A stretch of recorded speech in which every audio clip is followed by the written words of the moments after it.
ओम नमः शिवाय, जय महाकाल। आप सबको पता है कि सावन का बहुत ही पवित्र महीना चल रहा है और आ गया है सावन के अधिक मास का सोमवार, जो कि इस महीने को बहुत ही प्यारा और बहुत विशेष बनाता है ना। फाइनली वो दिन आ गया है जिस दिन हमें हरि ओम जल चढ़ाना होता है महादेव के शिवलिंग के ऊपर, जिससे हमारी जो भी विशेष होती हैं, जो भी इच्छाएँ होती हैं, महादेव बहुत जल्दी पूरी करते हैं। पूज्य गुरु जी की कथा से सुन के बहुत अच्छे से आपको बताऊँगा कि कैसे करना है इस पूरे उपाय को। लेकिन उससे पहले आपको बता दूँ, इस पूरी वीडियो में हम लोग 4 बहुत ही सुंदर से उपाय की बात करेंगे, जो कि कल के दिन आपको ज़रूर करने चाहिए। ठीक है, चलो समझते हैं इस उपाय को। सबसे पहले समझो इसके बेनिफिट क्या हैं। इसके बेनिफिट ही बेनिफिट हैं। जो भी इच्छा से, चाहे बीमारी हो, धन संपदा, नौकरी, व्यापार, कुछ भी हो ना, जिस भी कामना से इस उपाय को कर लोगे, सारी इच्छाएं आपकी पूरी होंगी। ठीक है, देखो समझते हैं। स्क्रीन पर आपको दिख रहा होगा तांबे का लोटा। ठीक है, किसी और उपाय में कोई और लोटा ले सकते हो, लेकिन इस उपाय में सिर्फ और सिर्फ आपको लेना होगा तांबे का ही लोटा। इसमें जल भरना होगा आपको अपने घर से। ठीक है, जल भर लिया। इस जल को लेके पहुंच जाना महादेव के शिवलिंग के पास, है ना। सुबह जाना चाहो सुबह जाओ, शाम को जाना चाहो शाम को जाओ। फेस रखना उत्तर दिशा, यानी कि नॉर्थ डायरेक्शन। हम सबको पता है कि महादेव का पूरा परिवार शिवलिंग पे ही विराजमान है। ठीक है, हरिओम जल का जो मतलब है वो ऐसा मतलब है कि जब हम महादेव के शिवलिंग के ऊपर जल चढ़ाएंगे तो वो जल का जो आकृति होगी वो ओम बनना चाहिए। क्योंकि भैया समझ नहीं आया ओम कैसे। देखो, आपके हाथ में जो तांबे का लोटे में जल है ना, वो आपको महादेव के शिवलिंग पे समर्पित करना है, लेकिन ऐसे समर्पित करोगे कि वो ओम बन जाए। देखो आप क्या करोगे, सबसे पहले उस जल को स्टार्टिंग करोगे भगवान कार्तिकेय के स्थान से। ठीक है, यहाँ से शुरू करना, फिर लेकर के आ जाना कहाँ पे, माता अशोक सुंदरी के स्थान पे। ठीक है, लेके चले आए ऐसे करके। उसके बाद माता अशोक सुंदरी के स्थान से फिर से लेके चले आना कहाँ पे, भगवान गणेश के स्थान पे। ठीक है, लेके चले आए। अब भगवान गणेश के स्थान से भगवान गणेश के स्थान से फिर से लेकर के जाओगे माता अशोक सुंदरी के स्थान पे। ठीक है, यहाँ पर लेकर के जाओगे, फिर कहीं नहीं लेके जाना है, यहाँ से घुमा करके महादेव के शिवलिंग के ऊपर जल को समर्पित कर देना।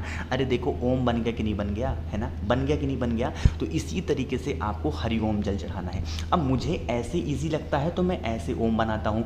आपको जैसे इजी लगता हो कि आपको कहीं और से स्टार्टिंग करना हो, ऐसे स्टार्ट करना हो, यहाँ से कि नहीं भी हम ऐसे चढ़ाएंगे, तो आप ऐसे भी कर सकते हैं। जैसे आपको ईजी लगता हो, आसान लगता हो, बस हमें मतलब ये है कि उस तांबे के लोटे से जल चढ़ाएंगे, वो ओम आकृति का चढ़ाते हुए महादेव के शिवलिंग के ऊपर समर्पित कर देंगे। जो भी व्यक्ति जिस कामना से समर्पित करता है, उसकी वो सारी विशेष, सारी इच्छाएं महादेव बहुत जल्दी पूरी करते हैं। ठीक है, समझ में क्या बात मेरी। चलो, तो पहले उपाय की बात हो गई, आगे बढ़ते हैं इस वीडियो में। अब हम लोग अपने दूसरे उपाय की तरफ। दूसरा उपाय भी बहुत सुंदर है, बहुत ही प्यारा है। क्योंकि भैया इसके क्या बेनिफिट हैं।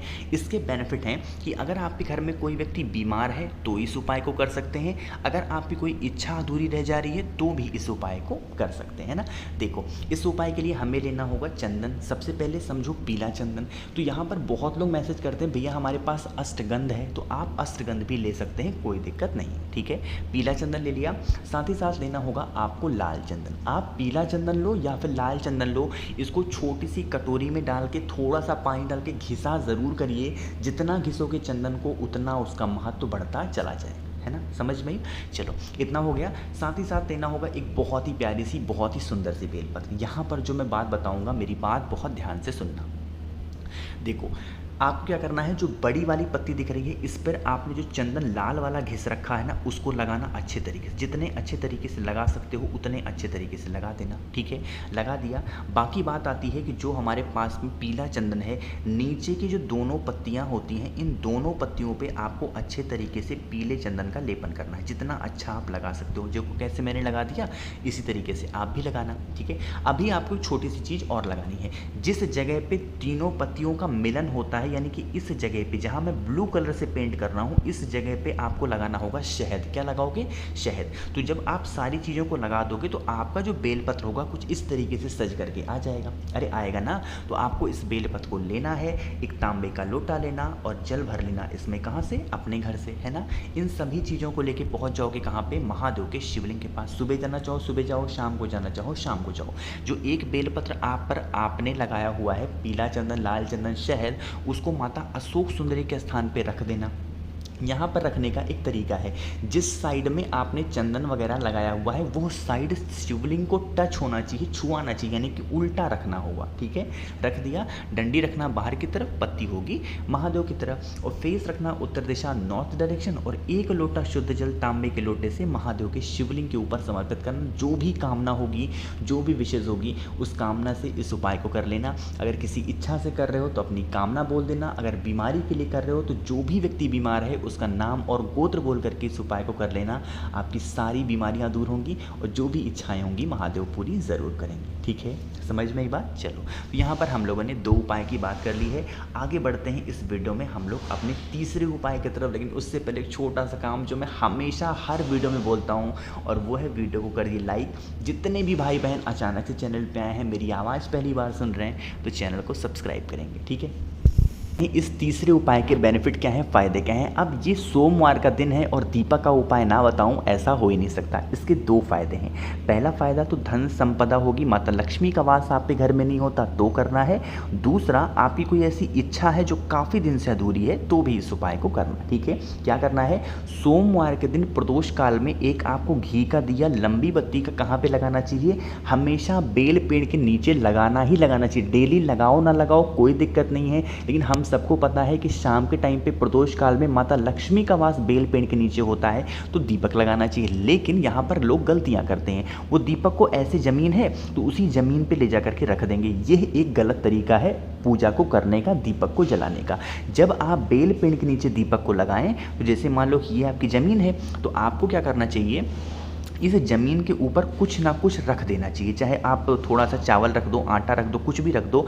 आटा वगैरह रखने के बाद तब आपको इस आटे के ऊपर उस दीपक को जलाना चाहिए, वो भी घी का दिया लंबी बत्ती का। ठीक है, समझ में ये बात। तो पहला काम तो ये समझो। अब यहीं पे दूसरी उपाय भी आपको बता ही देता हूँ। देखो, आपको पता है कि सोमवार का दिन है, चाहे ये सावन के महीने का जो सोमवार होता है ना, वो किसी प्रदोष, किसी शिवरात्रि से कम नहीं होता है ना।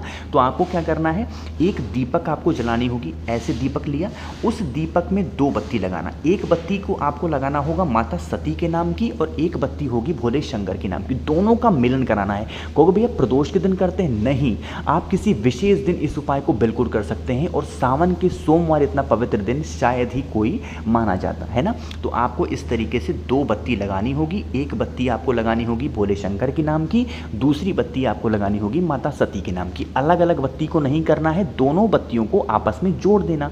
ठीक है, और उसको लगा देना भोले शंकर के मंदिर में। घी का दिया लगाओगे लंबी बत्ती का। जो भी व्यक्ति लगा देता है, जिस कामना से लगा देता है, शाम के टाइम पे प्रदोष काल में महादेव के शिवलिंग के पास में, उसकी सारी इच्छाएं, सारी विशेष महादेव बहुत जल्दी पूरी करते हैं। ठीक है, समझ में आई क्या बात। चलो, तो यहाँ पर हमने 3 उपाय की बात कर ली है। आगे बढ़ते हैं इस वीडियो में चौथे उपाय की, जो कि बहुत आसान, बहुत इजी है। ठीक है, क्या करना है समझिएगा। यहाँ पर आपको दिख रहा होगा बेलपत्र, तो हमें बस मात्र एक बहुत ही प्यारी सी, बहुत ही सुंदर सी बेलपत्र चाहिए होगी। ठीक है, कहीं से कटा पिटा हुआ ना हो। ठीक है, साथ ही साथ हमें लेना होगा पंचामृत। अब पंचामृत क्या होती है, इनमें 5 चीज़ें होती हैं। पहला होता है आपके सामने दूध, दूसरा होता है शक्कर, तीसरा होता है घी, चौथा होता है हनी यानी कि शहद, मधु, और 5वां होता है दही। इन 5 चीज़ों को जब आपस में मिक्स कर देते हैं तो पंचामृत बन जाता है। ठीक है, पंचामृत को लेना और एक बेलपत्र लेना और एक तांबे का लोटा लेना और इसमें जल भर देना अपने घर से। इन सभी चीज़ों को लेके पहुंच जाओगे महादेव के शिवलिंग के पास। फेस रखना उत्तर दिशा यानी कि नॉर्थ डायरेक्शन। ठीक है, देखो, जो एक बेलपत्र है ना, उस एक बेलपत्र को माता अशोक सुंदरी के स्थान पे बिल्कुल सीधा सीधा रखना। डंडी रखना बाहर की तरफ, पत्ती होगी महादेव की तरफ। ठीक है, रख दिया। जो आप अपने साथ पंचामृत घर से बना करके लेके आए हैं, जो बड़ी पत्ती होती है, तीनों पत्तियों पे नहीं, जो आगे की बड़ी पत्ती होती है, उस बड़ी पत्ती पर पंचामृत को रखना अपनी कामना कहते हुए। कर दिया।